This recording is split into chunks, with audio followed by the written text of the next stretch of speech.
Boa noite, pessoal. Estamos começando então a nossa aula inaugural do curso Notebook 4.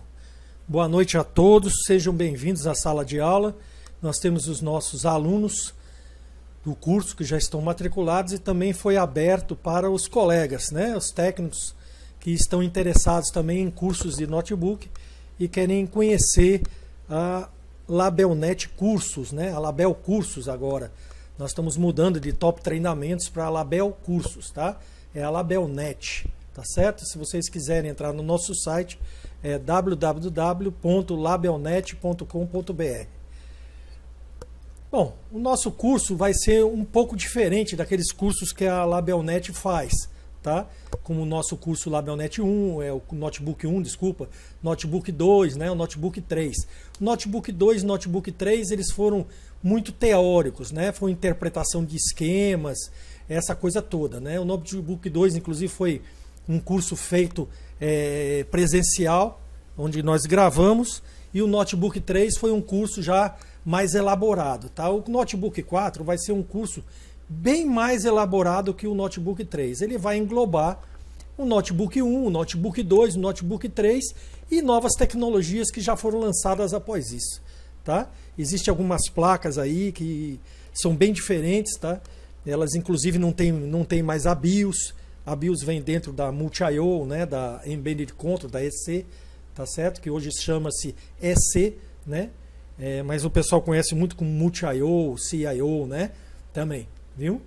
Então, essas placas novas, principalmente a Lenovo tem soltado muitas dessas placas, onde a BIOS está dentro da Multi-I/O, tá? Então, muitos dos defeitos que dão nessas placas, às vezes é só regravação da BIOS, da Multi-I/O, né? Da EEPROM que existe dentro da Multi-I/O. Nós vamos falar nesse curso sobre isso, tá? O que nós veremos nesse curso? Será um curso onde nós vamos misturar a interpretação de esquema, colocando esquema, como tem aqui nessa imagem aqui, em cima, né? Onde a gente mostra o osciloscópio, mostra um trecho do esquema que nós estamos analisando, uma parte da placa, onde nós vamos fazer a medição, para o aluno ver o local, né? Vai ver o sinal no osciloscópio e vai ver também o ponto no esquema. A gente vai primeiro analisar aquele trecho do esquema, vamos ver como funciona aquele circuito ali no esquema, então a gente vai passar para a prática, tá? Isso nós vamos fazer etapas por etapas. Vamos aqui adiante para mostrar para vocês como vai ser o curso, tá? O curso vai ser assim, estrutura de placas, tá certo? Nós vamos mexer com diagrama de blocos, logicamente, quando nós formos analisar uma placa. Nós temos aqui exemplos aqui nesse slide. Tem exemplos aí das placas utilizadas no Notebook 3. Logicamente, nós vamos utilizar placas do Notebook 2 também, daquela tecnologia Ponte Sul, Ponte Norte, que ainda aparece muita coisa sobre isso. E é interessante a gente ver certos detalhes ali, defeitos que dão ali, que também vão ocorrer, né, nessas placas mais novas, tá? Os defeitos não são muito diferentes, tá certo? Nós vamos ver esses circuitos Multi-I/O ITE, né? Esses ITE, certo? Tem outros Multi-I/O também que nós vamos olhar, que tem gravações internas, tá? Umas vem com BIOS lateral. Quando você encontrar uma placa, então, que não tenha essa BIOS, esse SPI, Circuito Integrado SPI, tá? Que todos conhecem aí como BIOS, se ele não tiver aí ao lado da Multi-I/O é porque realmente está integrado dentro da Multi-I/O, tá? Aí o processo de gravação, o processo é bem diferente. Outra, o botão só vai ter tensão. Existe uma outra SPI, outra BIOS na placa, tá? Que fica junto com a PCH ou junto com a APU, que é o processador, de vez de ser CPU, chama-se APU, nas placas novas, que é onde está o PCH e CPU tudo integrado num chip só, num BGA só, né? Então ali também vai ter uma outra BIOS de configuração da máquina, dessas coisas assim, tá? Aí ali só vai ter tensão após apertar o botão. Antigamente, nas tecnologias mais antigas, você colocava o jack, né, e já aparecia a tensão de 3 volts primária. Então essas placas têm bastante diferença com relação a isso, tá? As primárias, às vezes aparece uma primária só, dependendo do tipo de placa, tá? A gente vai ver todos esses detalhes. Vamos ver os detalhes de CPU, da SandBridge, da Ivy Bridge, da Bay Trail, tá? Das APU nova, né? Vamos olhar as antigas também. Vamos ver como é que funciona. Um detalhe de cada uma. Nós vamos pegar alguns detalhes, alguns circuitos, por exemplo, circuito de entrada, e vamos olhar de diversos tipos de placa diferente, para vocês terem uma ideia de como isso funciona, tá? Porque teoria é muito bom, né? Se falou muito nos cursos anteriores de interpretação de esquema, isso se fala muito na internet, nos fóruns, né? Interpretação de esquema, essa coisa toda, né? Eu só vou dizer o seguinte, ó, alguém entrou aqui com o nome Telegram e eu estou tirando, tá certo? Você entre com o seu nome e sua cidade, tá? Você está sendo, eu tirei aqui, se entrar com o nome, não entrar com o nome e a cidade, eu retiro da sala, tá certo? Então o que nós fazemos? Nós vamos olhar todas as etapas com a placa, né? Vamos analisar uma parte do esquema, pegar aquele trecho do esquemas, vamos mostrar para vocês os defeitos que dão ali, como você identificar aquele componente na placa, como você encontrar, principalmente nessas placas Samsung novas que vêm sem inscrição nenhuma. Como é que eu faço? Eu tenho visto isso muito no suporte, né? Pessoas totalmente perdidas sem conseguir encontrar aquele componente na placa, tá? Então eu vou ensinar vocês como fazer isso, tá? Como vocês conseguem descobrir aonde está o componente na placa, tá? Circuitos são muito parecidos, né? Se você pegar um circuito de fonte, ele não mudou desde a tecnologia mais antiga até a tecnologia atual. Os circuitos de fonte são idênticos, apesar de diferenças de corrente, tá?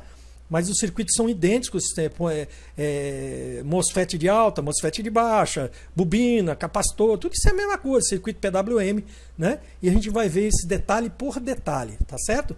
Outro detalhe muito interessante, que nós vamos falar bastante no curso, aqui no começo, as primeiras aulas vão ser voltadas para dar uma orientação ao técnico, tá? Uma orientação, que tipo de equipamento utilizar, né? Como ele fazer na bancada, quais os materiais que ele deve utilizar e por que utilizar esses materiais, tá certo? Eu tenho visto muita dificuldade, né, do pessoal sem saber que tipo de equipamento comprar, se compra frequencímetro, se fonte, o que faz a fonte, por que osciloscópio, né? Nós temos hoje 4 tipos de gravadoras de SPI no mercado, tá?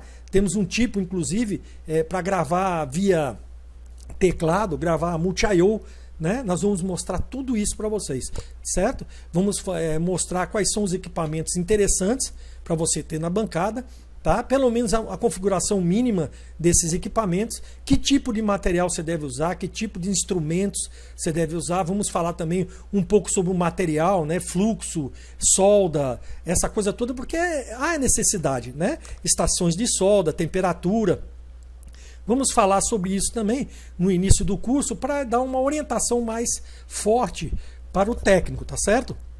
Muita gente fez os cursos, Notebook 2, Notebook 3 e tudo mais, e eu vejo que ainda se batem com relação a isso. Não sabe que tipo de osciloscópio comprar, por que ter osciloscópio, para que serve, né? Um termômetro a laser, essa coisa toda. Então o pessoal ainda fica meio perdido, tá?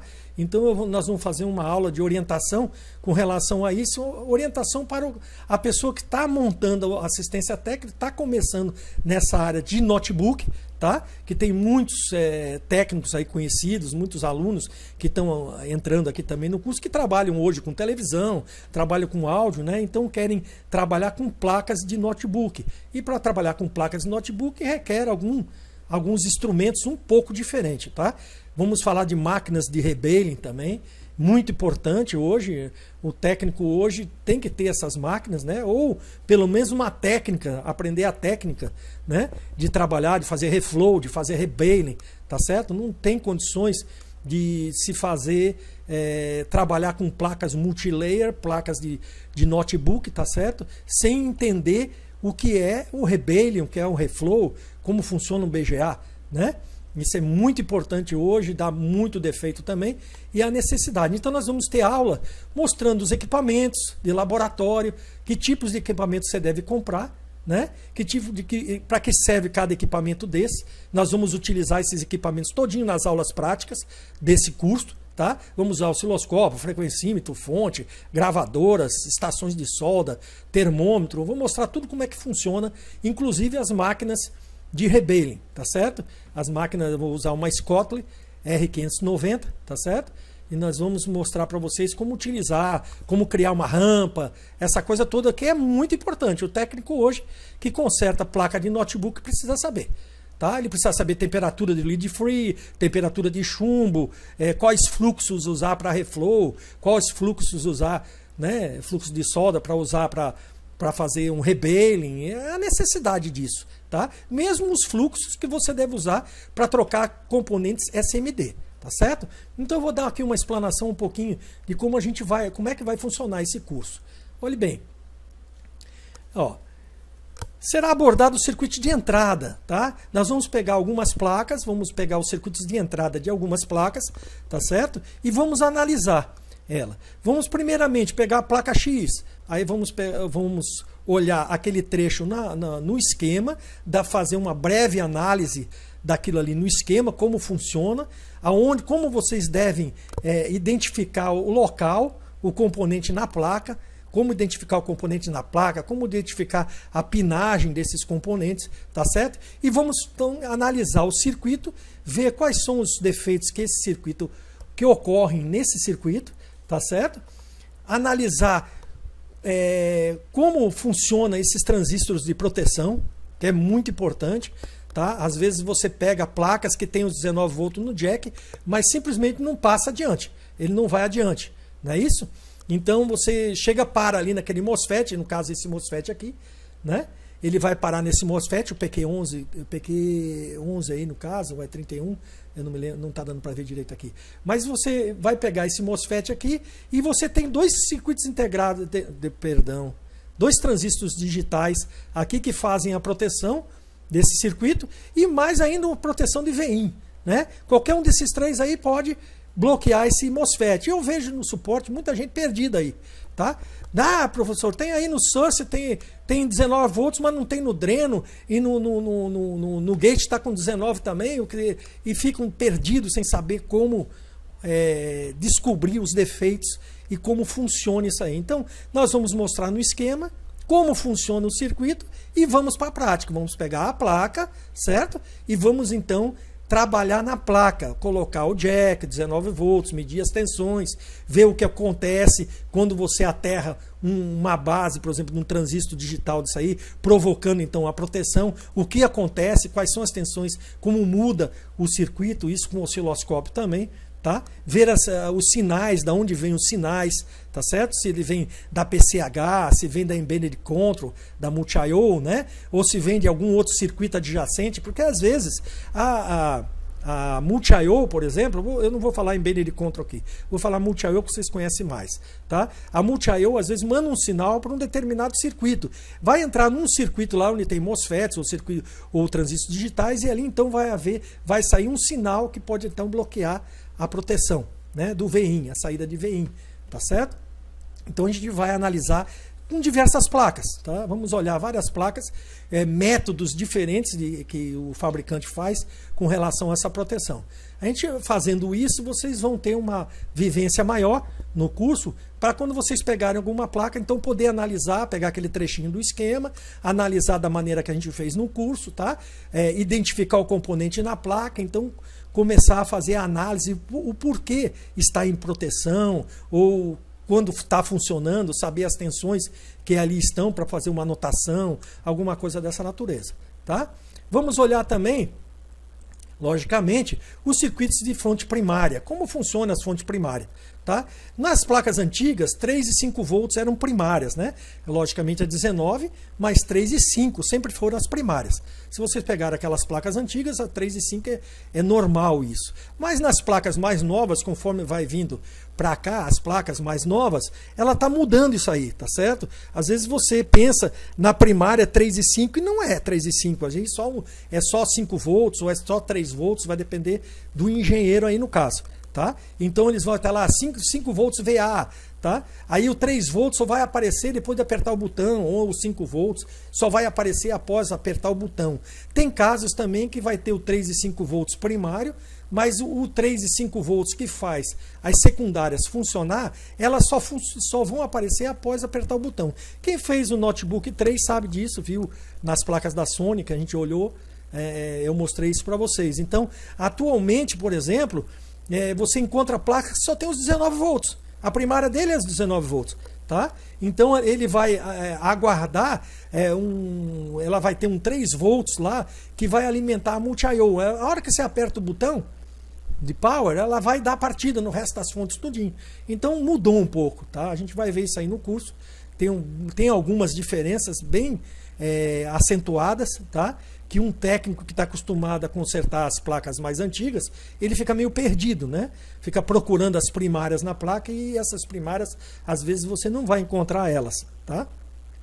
Na sua totalidade, tá certo?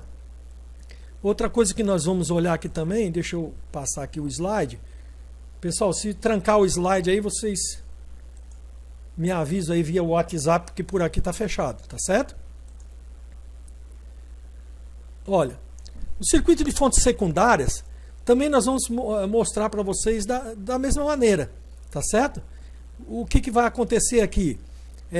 Nós vamos analisar os sinais PWM dos dois gates, do de alta e de baixa, vamos analisar esse sinal, tá? Eu vou mostrar as características que existem nesse sinal. Esse sinal também vai estar antes da bobina, vai estar aqui antes da bobina, certo? Que ela vai estar na linha de saída, né? Então vai ser um equivalente desses dois sinais de gate, tanto de alta quanto de baixa, tá?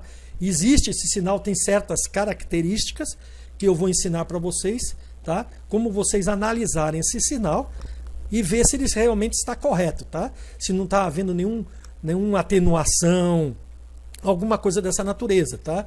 Na linha. Então vou mostrar para vocês como ver curto, como analisar curto, como utilizar a fonte, como utilizar o osciloscópio, o frequencímetro, capa-check, né, que é o medidor de ESR, quais são o que acontece em curto nessas linhas. Vou mostrar curto para vocês, vou mostrar como utilizar o multímetro digital, né, nessas linhas aí, que muitas pessoas antigamente se usava abaixo de 9 ohms, por exemplo, estava em curto a linha. Hoje em dia não, hoje em dia nós temos linhas que dá 3 ohms, que dá 0, chega a dar 0, bipar em 0 no multímetro. Tá? Aí quando você coloca a fonte de alimentação, você vai ver ali, tem 300 miliamperes, 400 miliamperes de consumo, a linha não está em curto, tá? É porque a resistência ou chamada impedância desses componentes atuais, né, dessas BGA, CPU, PCH atuais, APU, por exemplo, elas têm uma resistência de entrada muito baixa, tá? Porque o consumo delas é muito baixo, né? E então ela precisa de uma resistência muito baixa para poder então operar com fontes que sobrecarreguem menos a placa, tá certo? Tudo isso eu vou explicar para vocês no curso. Vocês vão ver como identificar os componentes na placa, vão ver os sinais com osciloscópio, tá? Vocês vão ver aqui que eu vou mostrar daqui um pouco os slides, como vai ser a aula. Eu tirei uns slides da aula do Notebook 3, das últimas aulas de Notebook 3, tá? Vai ser mais ou menos aquela técnica, um pouco melhor, tá certo? Então nós vamos olhar as secundárias, vamos olhar também, logicamente, as fontes de core e V-core, tá? Que são fontes muito complexas, muito complicadas, tá? Ela tem sensores que manda para a CPU, através desses sensores ela habilita ou não essas saídas, tá? Nós vamos ver técnicas de falta de imagem, por que está faltando imagem? Tem vários problemas, várias situações em que falta vídeo, tá? E nem sempre você chega lá, você vai medir, professor, eu estou com tensão de V-core, eu estou com tensão de core, tensão de V-core, tensão, as secundárias, tudo funcionando e não tenho tensão, né? Não tenho vídeo na saída. Então o porquê disso? tá certo? Ou então eu tenho o core, mas o vCore não aparece. Por que não aparece essa tensão vCore? O que está ocorrendo? Nós vamos olhar tudo isso, vocês vão aprender inclusive a identificar o componente na placa, que é muito importante, né?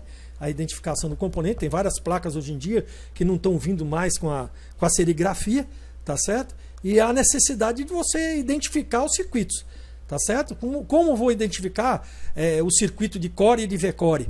Aonde fica isso? Como é que é feito isso, tá? Então a gente vai ver via datasheet, vai ver via placa mesmo, através de continuidade e tudo mais. Então eu vou ensinar vocês como identificar esses componentes na placa, tá?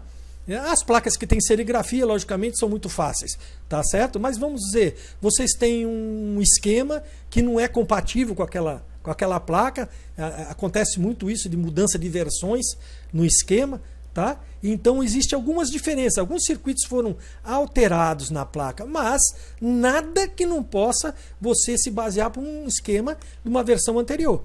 Tá? Através de um esquema de uma versão anterior, dá mais ou menos para você se localizar na placa nova. Tá? Às vezes muda pequenos detalhes, são pequenos detalhes que mudam. Tá? Às vezes a referência do MOSFET, o tipo de circuito, tá? Modificou um pouco o tipo de circuito, eliminou algum tipo de circuito de proteção ou acrescentou um circuito de proteção a mais. Então tudo isso a gente vai analisar e eu vou mostrar para vocês como vocês conseguem, tá? Numa placa que você não tem nada, não tem esquema, professor. Eu estou com a placa aqui, eu não tenho esquema, não sei nem para onde vou, tá? Então eu vou mostrar para vocês como vocês analisarem a placa, tá? Através dos circuitos já conhecidos, porque vocês já conhecem o circuito, né? Vocês que estão fazendo notebook 4, provavelmente muitos já fizeram notebook 2, notebook 3, e eu ensinei tudo isso, tá? Então eu vou ensinar novamente, certo? Mas também não vou falar muito de interpretação de esquema, porque o curso não é voltado para isso, ele é voltado mais para a prática, né? E vocês vão então conseguir, através de circuitos que vocês já conhecem, analisar a placa e montar aquele circuito, através de um multímetro de continuidade, um papel e uma caneta na mão, meu amigo, e uma lapiseira, uma borrachinha, a gente monta o circuito bem direitinho. Tá? Não é difícil, não é complicado. Os componentes que dão mais defeitos são MOSFET de alta, MOSFET de baixa, CI, PWM e capacitor, tá certo? Então, não é muito difícil você montar um esquemazinho no papel. Eu vou mostrar para vocês bem direitinho como é que faz isso aí, para vocês não ficarem perdidos, né? Que muitas placas dessa realmente não tem esquema, ou então o esquema está numa versão totalmente diferente, né? Que complica bastante a situação de vocês, tá? Outra coisa que nós vamos ver, que é um circuito muito importante, o circuito de charger, tá certo? Eu não falei anteriormente no CI, PWM, das fontes anteriores, primárias, secundárias, né? vCore, Core.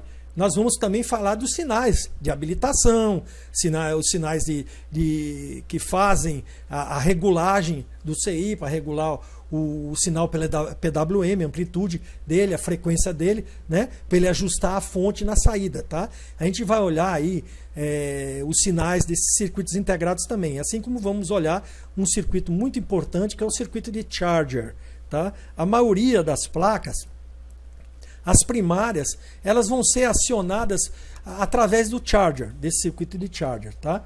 Muitas placas utilizam esse circuito de charger para dar a primeira partida, né, nas fontes primárias, tá certo? Nós vamos olhar como é que funciona, vamos ver os datasheets desses circuitos, aprender o que é esses sinais, como funcionam esses sinais, para que servem esses sinais, as comunicações que o charger faz, através da SPI, né? Através do PCH, através da CPU em certos casos, certo? Como ela se comunica, né? Através das linhas SDA e SCL, tá? Existe comunicação desse circuito, tá? Se essa comunicação cair, por exemplo, você não carrega a bateria mais, você pode, né, o notebook pode nem dar partida, tá? Aí no circuito de charger também que ele reconhece se existe adaptador conectado, se existe bateria conectada, a carga que a bateria tá, se a bateria tá boa ou está ruim, então ela sinaliza para o Windows. Tudo isso a gente vai dar uma olhadinha, né? Vocês vão aprender a ver isso aí. Esse circuito circuito é um circuito de fonte muito importante em todas as placas, inclusive nas placas novas, tá? É um circuito muito importante que a gente deve ter uma atenção maior para essa parte do circuito, certo? Isso aí vocês vão aprender bem direitinho como funciona isso na prática, tá? Nós vamos olhar o esquema, esse sinal aqui, vamos ver o que acontece se eu pegar esse sinal e colocar ele para a terra, tá? Então a gente vai lá com a placa funcionando, coloca para a terra para ver o que acontece com o CI, os bloqueios que vai ocorrer nele. E, por exemplo, está faltando uma tensão, você precisa de uma tensão de enable, de habilitação, de 3 volts naquela porta, não existe, está 0. Então como utilizar a fonte para injetar esses 3 volts ali naquele local e ver se o circuito responde. O circuito respondendo, então você tem que voltar para trás, né? E procurar saber o porquê que não está chegando aquele sinal de enable, tá? Nada de fazer, como eu vejo por aí, tá? Em várias pessoas fazendo, pegar 3 volts na placa, fazer um jump e colocar ali e botar o notebook para funcionar. Isso vai lhe dar dor de cabeça, é um serviço porco, é gambiarra, né? E isso aí pode voltar para você com um prejuízo bem maior, tá? Você vai ter que dar garantia para o cliente de 90 dias, que é lei, tá certo? E se você fizer um jump desse, ele pode até funcionar por alguns dias, mas com certeza vai danificar alguma coisa mais séria, por exemplo, tá? Você vai cobrar um preço e isso aí pode queimar o seu charger, pode queimar uma PCH, pode queimar um circuito integrado mais importante, que voltando para a garantia, você vai ter que dar garantia ao cliente, né? Porque o defeito vai ser o mesmo, tá certo? Então tem que tomar muito cuidado nisso, nada de gambiarra, de jumps, nada. A gente faz isso na bancada para identificar defeito, tá? A gente sabe que naquela porta tem que ter um nível 1, por exemplo, né? E tem ali 0 volts, 1,2 volts, 1 volt, então ele não está conseguindo habilitar o circuito integrado por algum motivo. Aí você vai então, injeta ali uma tensão de 3 volts, que você sabe que é um nível 1, 3 volts, né? E vai ver a resposta do integrado. O integrado respondeu, você já sabe que não é ele, que o problema está antes dele. Então você volta e vai. Isso tudo nós vamos ver na bancada, tá? Mediante prática, que é muito importante, tá? Eu falei muito isso nos cursos na área de teoria, né? Então nós vamos ver isso bastante na prática também, certo? Os modelos de aula, os exemplos de aulas vão ser assim, ó, na tela, tá? Eu mudei o slide aí, pessoal. Vai ser assim, dessa natureza aí, né? O pessoal que fez Notebook 3, as últimas aulas do Notebook 3 já foram assim, já foi tirado, essa imagem aí já foi tirada dessas aulas, tá? Então, o que nós vamos fazer? Nós vamos pegar o esquema, tá? O esquema, um trechozinho do esquema, colocar aqui na tela. Vamos colocar também um trecho da placa, do local onde está o componente, tá? E, por exemplo, um osciloscópio, no caso aqui, pode ser um multímetro, pode ser frequencímetro, tá? Pode ser um outro equipamento qualquer, né? Mas a maioria das vezes nós vamos utilizar, então, o osciloscópio, tá certo? E ali nós vamos ver o sinal PWM, vamos analisar o sinal PWM, ver se ele realmente está dentro dos parâmetros corretos, tá? Se ele está com a tensão correta, se ele está com a tensão PWM, que é o pico, né? O pulso, tá? Esse pico que dá aqui, esse pulso, chama-se pulso PWM, tá? O resto é resto do sinal, tá? O pulso PWM é esse que está aqui. Está aqui na sua... Esse pulso grande. Esse pulso grande aí, muitas pessoas medem com um multímetro, por exemplo. Eu vou dar uma dica aqui. Eu vejo muita pessoa me perguntando: professor, eu estou com o gate aqui desse MOSFET de alta, só tem aqui 5 volts. Vamos dizer, está na fonte de 5 volts, né? Só dá 5 volts, professor. Não era para ter 28 aqui, né? Para poder acionar o gate desse MOSFET? Sim, é para ter 28, mas você esquece que o multímetro digital, por exemplo, ele só vê a tensão média. Ele só vai ver os 5 volts. Ele não vai ver o pulso de 28. E quando o MOSFET, o gate do MOSFET é acionado, é através do pulso, não é através da tensão. Tá? A tensão média que está ali não, é através daquele pulso. Tá? É esse pulso que vocês estão vendo aqui no osciloscópio. Esse pulso bem grande aqui. Tá? Esse pulso grande aqui, se você olhar aqui pico a pico, tá? Se você olhar embaixo da amortecida aqui, vai ter escrito ali pico a pico, tá lá, 28 volts. Tá certo? É esse pulso de 28 volts que vai acionar o MOSFET. Tá? Então, muitos caem nesse erro. Então, a gente vai analisar esse sinal bem direitinho, MOSFET de alta, MOSFET de baixa, e esse sinal também na linha de saída, tá? porque a linha de saída vai ser um equivalente do gate de alta com o gate de baixa. Tá? Então ali nós vamos analisar para ver se está tudo corretinho, se está realmente modificando, se não tem distorção. Tá? Então através a gente vê através desse sinal de entrada e saída ali, problemas na linha, SR, capacitor com SR alto ou ruídos, tá? Então que pode influenciar esse sinal PWM, tá certo? Nós vamos olhar isso aí bem direitinho, do jeito que vocês estão vendo aí a imagem. Essa aí foi uma imagem tirada da aula, tá? Então eu vou ali colocar na placa, você vai ter o esquema e você vai ter o sinal, e a gente então analisa bem direitinho isso aí, tá? Vamos ver também partes de placas com sinais nas placas, vamos analisar sinais, como a gente está vendo aí, né? Nesse curso aí é o curso de osciloscópio. Vocês vão aprender a ver o osciloscópio aí, como ajustar o osciloscópio para pegar esses sinais que você sabe que deve ter aqui naquele local. Você sabe que tem que ter um sinal PWM, então eu vou mostrar para vocês, vou ensinar para vocês, quem tem osciloscópio, quem não tem, quem vai querer comprar osciloscópio. Então essa aula vai mostrar para vocês como vocês ajustar o osciloscópio, né? Tudo para poder então medir sinais e verificar se existe o sinal presente ou não naquele local, tá? Às vezes o sinal entra e tem que sair também, não é verdade? Assim como o MOSFET de alta e de baixa, ele tem que ter o sinal PWM na entrada e também tem que ter na saída, né? Na linha de saída do CI tem que existir o sinal PWM, tá? Outro exemplo aqui que eu tirei também, que é para vocês terem a ideia, como a gente vai analisar, tá vendo? Aqui nós vamos ter o esquema direitinho, eu vou colocar ali as tensões que devem ter nas entradas, as tensões da saída, como funciona, a gente vai ver bem direitinho como funciona o transistor, né? Esse transistor de proteção, quais são as tensões que ele vai ter, tá certo? O que ocorre aqui, se eu prego 19 volts aqui, eu baixar para 5 ou baixar para 0, né? O que vai acontecendo aqui na saída, qual é o gatilho do MOSFET aqui, é 9,5, tá vendo? Eu estou mostrando aqui no esquema como funciona, tá certo? E aqui do lado, vocês vão ver a placa, né? E o local onde tem o que medir, né? Certo? Aqui no caso, estou mostrando ali um MOSFET duplo de 6 pinos, né? No caso é um MOSFET duplo, tá? Então vocês vão ver como encontrar a pinagem, como deve-se medir isso daí, tá? Na placa, né? Vamos mostrar na placa bem direitinho e analisar o circuito. Conforme a gente vai analisando o circuito, ó, tem que ter 9,5 aqui. A gente vai lá com o teste, mede 9,5. Logicamente aqui na tela vai ter um multímetro aqui, né? Mais uma imagenzinha do multímetro, tá? Ou do osciloscópio, não sei qual o instrumento que eu vou usar. Eu vou usar até os dois para mostrar para vocês, para ficar até mais bem entendido, né? E vocês então aprenderem como fazer isso. Isso é muito importante, pessoal, tá? Não adianta você saber só a teoria e não ter noção de prática, né?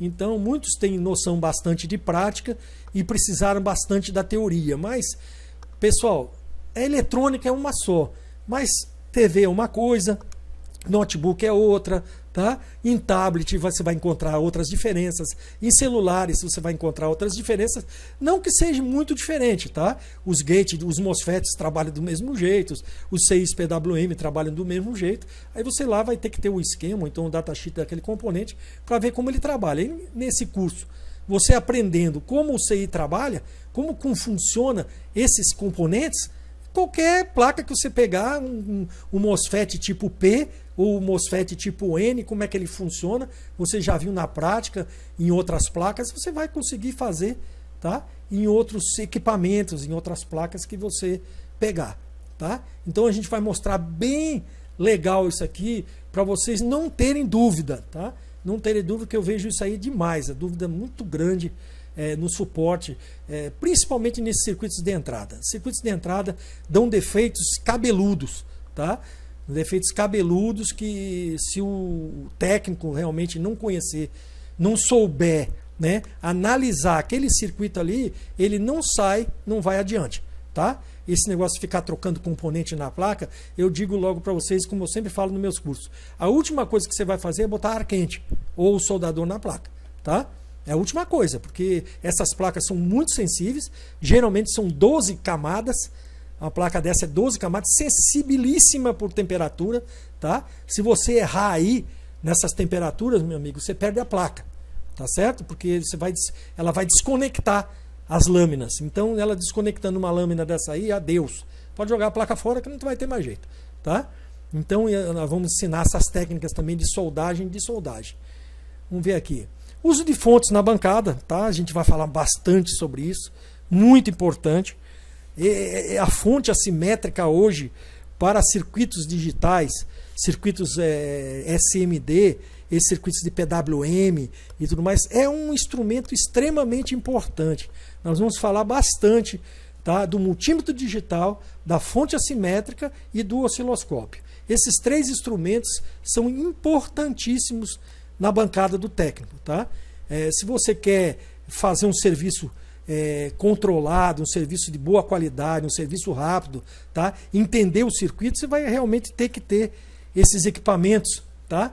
Para poder chegar a alguma conclusão, porque se você medir com um multímetro digital, por exemplo, um gate de um MOSFET, você nunca vai saber, se ele estiver trabalhando com PWM, no caso, né? Você nunca vai saber se ele realmente está sendo chaveado ou não, né? Você vai precisar saber se o sinal está presente ali e a qualidade daquele sinal. Então o osciloscópio é muito importante. Para você, hoje em dia, saber se uma linha está em curto, não adianta querer usar o BIP do multímetro, pessoal. Tá? Isso aí eu acho que hoje, nessas placas atuais, é bom até esquecer. Eu nem uso mais. Eu só uso o multímetro assim para um teste muito rápido, só para ter ideia do que está acontecendo ali. Tá? Eu uso mais a fonte, eu vou direto com a fonte assimétrica, já vejo qual é a tensão ali daquela linha e vou mostrar para vocês, ensinar vocês como utilizar essa fonte assimétrica, para não tocar a tensão errada, corrente errada naquele local, e como você analisar se realmente aquilo está bom ou se aquilo está ruim, né? Inclusive eu tenho uma aula falando sobre fontes que está sendo vendido na loja, uma aula independente que eu coloquei para ajudar o pessoal, tá? Que é uma aula de fontes, tá certo? Agora, nesse curso aqui, nós vamos utilizar umas outras técnicas mais modernas e eu vou ensinar umas dicas de como você utilizar isso analisando o circuito, tá certo? Deixa eu passar para o próximo slide. O uso do osciloscópio, a gente já falou bastante, né? Verificação de ruídos, sinais de habilitação de CX-PWM, tá? Ou de PCH, ou de multi-I/O, né? Sinais PWM nos MOSFETs, tensões pico a pico, tá? Que são aqueles picos dos pulsos que vocês estão vendo aqui nessa imagem do lado esquerdo, desse monitor do lado esquerdo, tá? Nós vamos ter aulas assim com 2 monitores também, mostrando para vocês o circuito, né? A placa em si, ali as conexões da placa. Do lado esquerdo vai ter lá o osciloscópio mostrando os sinais. Nós vamos utilizar na faixa de multímetros, 2 osciloscópios. Vai ter várias técnicas novas aí no curso, tá? Vocês vão gostar bastante. Vai ser bem prático o curso, tá? Eu vou mostrar bem na prática isso, certo? A análise desses pulsos, né? E tudo direitinho, nós vamos ver com o osciloscópio, vocês vão aprender a utilizar o osciloscópio. Inclusive eu vou usar 2. Eu vou usar um de 50 MHz e vou usar um de 100 MHz, tá certo? Para vocês verem como funciona, como é igual, né? Os ajustes são idênticos, tá? Sendo que o de 100 MHz, logicamente, nós temos uma gama maior, né? A gente tem uma gama maior que a gente pode pegar de frequência, tá? Vou mudar o slide. Nós vamos também mexer bastante na aula prática com o medidor multifunção, que é aquele medidor de ESR, né, de capacitores, ver como utilizar aquilo ali. Nós temos 2, nós temos esse digital e temos também o analógico, que está aqui do lado, né, chamado capa-check, o pessoal conhece muito isso, tá? O capacímetro, né? Multímetro digital, nós vamos trabalhar bastante com isso aí, são os instrumentos que nas aulas práticas nós vamos usar bastante, tá? Vocês vão ver com as técnicas que eu utilizo para descobrir capacitor SR alto, né? Por exemplo, curtos, medições de capacitor nas linhas, medição de resistor, né? Na placa mesmo, on-board, né? Para a gente olhar tudo direitinho, tá? Vocês vão ver as técnicas que eu utilizo e vou dar bastante dicas para vocês como vocês devem utilizar e o que não fazer, tá? Que muitas vezes o técnico também faz coisas que não deve fazer, tá? E eu vou dizer para vocês, ó, nesse ponto aqui vocês não devem fazer isso. Porque se vocês fizerem, vocês vão ser enganados, não deve ser assim. Você tem que tirar o componente. Nesse ponto aqui não dá para você medir, porque você vai ter 2 ou 3 capacitores em paralelo e você não vai poder medir o ESR no circuito. Tá? Você vai ter que, infelizmente, tirar o componente. Eu vou mostrar tudo para vocês verem a técnica. Como utilizar essa técnica que eu acho muito importante. Nós chegamos no ponto hoje, né, dos cursos da Labelnet, o Top Treinamentos, como muita gente conhece, nós mudamos o nome, tá? Então voltamos para o nome antigo, certo? Então vocês vão ver as técnicas que nós utilizamos. Vocês já fizeram cursos teóricos, tá? Muitos de vocês já fizeram cursos teóricos, estão conhecendo bastante aí da parte de teoria, mas ainda falta aquela prática de bancada, né? Que vocês vão ter então nesse curso. Esse curso vai misturar a interpretação de esquema e a prática de bancada e o uso de equipamentos para isso, tá certo? Vou trocar o slide. Olha, outra coisa muito importante que hoje é a necessidade demais, tá? Na sua bancada é você ter alguns gravadores de BIOS, tá certo? Muitas pessoas têm, a BIOS também conhecida é SPI, tá, pessoal? Nas placas de notebook, são a série 25XX, tá? A série 24XX a gente chamava de EEPROM, tá certo? Essa SPI também é uma EEPROM, tá certo? Mas muito mais conhecida por SPI, tá certo? Então é a famosa BIOS da placa, tá? E as multi-I/O, vocês vão ter que... vou mostrar para vocês como gravar, a técnica de gravar com cada gravador diferente, tá? Nós vamos usar o famoso G540 da Genius, tá? Que funciona muito bem para gravar as SPI, tá certo? Aquelas de 8 pinos, ela funciona muito bem para isso. Tem o TL866, que é muito melhor que o G540, mais rápido, reconhece muito mais componentes, tá? Do que o G540. É um gravador muito melhor, agora num preço um pouco... é bem parecido com o G540, tá? Um preço razoável. Depois eu posso ver preço, botar link no ML para vocês verem também.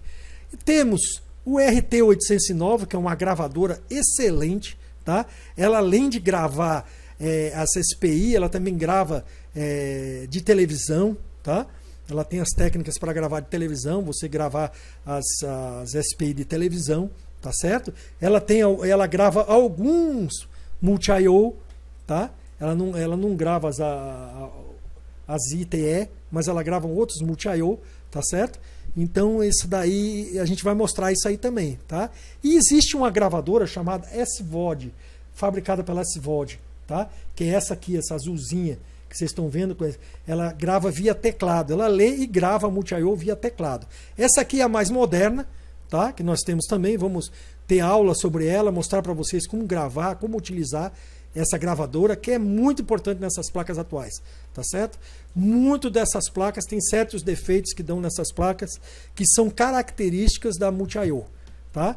Da Embedded Contra, EC, multi-I/O, SEAL para alguns, né? Tá? Que vem gravado dentro dela, né? Então, se você substituísse uma multi-I/O dessa entrar em curto, e você colocar uma comprada no mercado, já era, né? Você vai ter que comprar, instalar na placa e ter que gravar ela, porque senão a placa não vai funcionar, tá certo? Então, muitos técnicos, eu vi muitos alunos, né, colegas técnicos perguntando sobre isso. Professor, a multi-I/O estava em curto, eu botei outra, mas continua não funcionando a placa. É porque você botou a multi-I/O que deveria ser gravada, né? E quando você compra a multi-I/O no Mercado Livre, ou seja lá onde você comprar aí, ela vem apagada, ela vem zerada, né? Você tem que gravar dependendo da tua placa, porque uma multi-I/O dessa serve para várias placas diferentes, tá? E cada placa tem a sua BIOS. Vocês sabem muito bem disso, né? Não preciso estar explicando isso, né? Cada placa, cada fabricante, cada modelo de placa, cada versão de placa tem uma BIOS diferente, né? Então, a multi-I/O, essa BIOS que vinha fora da multi-I/O, né, hoje vem dentro dela, tá? Então, isso complicou para o técnico, tá? O técnico tem que investir, o tempo todo tem que estar investindo. Essa gravadora de via teclado aqui, eu gastei R$870 para comprar ela agora, tá? Porque tem muita coisa que você não faz. Agora, você compra uma gravadora dessa, faz 2, 3 computadores, 2, 3 notebook desses, já pagou ela. O resto é lucro, né? Infelizmente, o técnico de bancada, o técnico de notebook hoje, ele vai ter que investir. Porque se não investir, não conserta, tá? Vai consertar no chute, tá certo? Vai tentar no chute. Mas se pegar uma multi-I/O dessa apagada, meu amigo, adeus, você não faz mais nada. Pode devolver para o cliente. Nem fique futricando na placa não, porque você vai danificar a placa de vez, né? Então, é muito importante vocês conhecerem todas essas técnicas modernas, inclusive, tá? Porque muita coisa que tem por aí, pessoal, é complicado, tá certo? Muita coisa que tem por aí já estão usando técnicas diferentes para manutenção, tá? Esses aí eu vou mostrar para vocês bem direitinho. Vamos também trabalhar com um analisador lógico. A gente já viu isso no Notebook 3, tá? Um analisador lógico é muito importante para você ver a comunicação, né, da SPI, tá certo? Com a Embedded Control, quando ela estiver externa, né? Ou então para você analisar alguns sinais de partida na multi-I/O, tá? Você pode analisar sinais de partida na multi-I/O. Nós vamos ter uma aula específica sobre isso, tá? Vamos ter aulas específicas de cada gravadora dessa, defeitos que elas dão, cada uma como você solucionar, e analisador lógico também. Nós vamos falar sobre isso para vocês poderem ter base, né? Quem quiser comprar analisador lógico, é barato, tem uns analisador lógico de 8 canais aí, tá? São muito baratos, esse que nós vamos usar aqui, está aqui na imagem, tá certo? Esse pequenininho aqui do lado direito, no verde aí, tá? Então é um analisador lógico pequenininho que ajuda bastante a gente, tá? Para você ver uma sequência para você saber se aquela sequência está ocorrendo realmente na placa, né? Você sabe aquela sequência de power, tá certo? Apertou o botão, aparece o RCM, RST, aparece o S5, aparece... Então essa sequência você pode, com o analisador lógico, se você tiver paciência, colocar ali na placa, né? E analisar para ver se ela está ocorrendo no tempo exato, tá? Porque uma não pode aparecer depois da outra, ou antes da outra, tá? O S5 não pode aparecer antes do RSMT, RC, tá? Certos sinais, não pode, tá? Então você tem que conhecer também o circuito. Você conhecendo o circuito, o analisador lógico ajuda bastante, tá? Nós vamos ter aula específica disso. Eu vou mostrar para vocês uns exemplos na placa para vocês terem uma ideia, tá certo? Vou trocar o slide aqui e vou tomar um gole d'água. Só um segundo.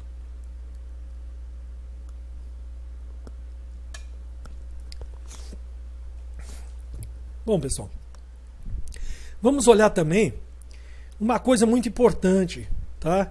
Que eu acho que todo técnico deve saber disso, mas existem detalhes, certo? Detalhes, técnicas de soldagem, técnicas de dessoldagem, por exemplo, de multi-I/O, tá? De circuitos com diversos pinos, 128 pinos, aqueles circuitos PWM que são por baixo, tipo BGA, tá? Eu vou mostrar como você usar a estação de solda, a estação de ar quente, tá? Para remover esses circuitos SMD e para recolocar no lugar. As BGA de baixa densidade, que são os circuitos PWM, são poucos pinos, né?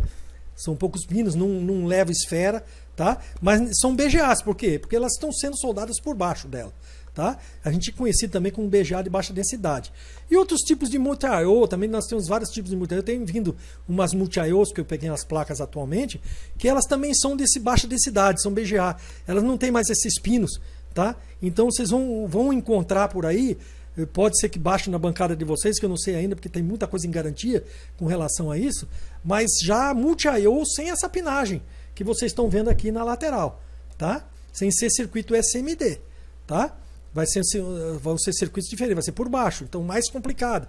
Estão complicando mais ainda, mas isso tudo para quê? Para aumentar a densidade da placa, tá certo? Então as placas vão ficando menores, os circuitos integrados vão ficando menores, mais difícil de você trabalhar, né? Tipo celular, tá certo? Tipo tablet, então vai ficando cada vez mais complicado a gente trabalhar. Então eu vou ensinar algumas técnicas de soldagem e dessoldagem de circuitos, tá certo? É muito interessante porque muitas vezes a gente tem aquela prática, né, aquele vício de trabalhar, certo? E eu vou mostrar para vocês técnicas bem fáceis de tirar esses circuitos integrados e colocar eles de volta no lugar, né? Sem danificar, sem arrancar a trilha, essas coisas todas, tá? Certo? Nós vamos aprender, nós vamos ter aulas também relativas a isso. Deixa eu mudar o slide aqui. Bom, nós vamos falar também, nesse curso, nós vamos ter aula falando de reflow e de rebaling. Quando você deve utilizar reflow, como você fazer esse reflow, que tipo de fluxo você deve usar para reflow, tá? Não é todo o fluxo que você usa, existe fluxos especiais para fazer reflow, tá? Rebaling, como utilizar rebaling? Como fazer o rebaling? Que tipo de fluxo você deve utilizar no rebaling? Qual máquina você vai usar? O tipo de máquina? Bom, como fazer uma rampa na máquina? Tá? Dependendo do seu local, que temperatura é. E aí eu vou ensinar umas técnicas para fazer umas aulas ensinando umas técnicas de como você construir uma rampa para tirar uma BGA, para colocar uma BGA depois com esferas de chumbo, tá? Se você comprou uma BGA nova que tem esferas lead free, fazer uma rampazinha também para esferas lead free, porque elas são diferentes, as temperaturas são diferentes, as técnicas são diferentes, tá? E como você deve fazer isso na máquina, tá? Como você deve construir através de tentativas com placas de sucata, como você vai chegar à sua rampa adequada para o seu local de trabalho, tá certo? E para a sua máquina também. Cada máquina tem uma diferença, tem poucas diferenças, mas tem, tá? Então eu vou ensinar a técnica de como você construir a rampa, tá? Aí vai servir para Scotland, vai servir para Ronton, vai servir qualquer máquina, para IR6000, HR6000, depende. Você vai conhecer a sua máquina e através daquela técnica de construir a rampa, então você vai aprender esse detalhe muito importante, porque hoje um técnico de placa de notebook que não sabe BGA, né, que não sabe pelo menos fazer a BGA, se dá mal, porque muitas vezes você vai ter que fazer isso aí. Técnicas de televisão, quem trabalha com televisão, aí também hoje está vendo, né? Aliás, muitas não. A maioria das placas, ou quase 100% das placas que vêm hoje de TV, estão vindo BGA, né? E muitas estão dando problema de rebaling. Tem que se fazer o rebaling na placa. Tá? Se você pegar uma Tecon lá, você vai ver que a Tecon já está com a BGA lá, aquela BGA de baixa densidade, que você vai ter que tirar e recolocar. Se você uma placa hoje de TV, por exemplo, uma Tecon, aqui mudando de assunto um pouquinho, é uma placa finíssima, né? É uma placa finíssima, tá certo? E se você botar a temperatura ali, o ar quente muito botar errado, né? Você vai danificar a placa para sempre, que ela vai dar uma bolha na mesma hora. É diferente de uma placa de notebook, é diferente de uma placa de desktop, que a densidade é maior, tá? A grossura, da espessura da placa é maior do que uma placa de notebook, por exemplo. Uma placa de tablet, a espessura é mínima. Se você pegar uma placa de celular, então é mínima ainda. Se você errar na técnica ali do ar quente, você vai danificar a placa para sempre, tá? A placa de TV, por exemplo, é totalmente diferente do notebook. Você não vai poder usar a técnica, a rampa que você usa para tirar um BGA, para fazer um rebaling num BGA de uma placa de notebook com a mesma técnica que uma placa de TV, tá? Que você pode empenar a placa, você pode até dar bolha na placa, certo? Então eu vou ensinar, esse curso vai ser interessante para quem trabalha com isso, porque ele vai aprender a técnica de fazer a rampa na máquina, tá? E você então, para cada tipo de placa lá, você vai procurar entender e construir a sua rampa, tá certo?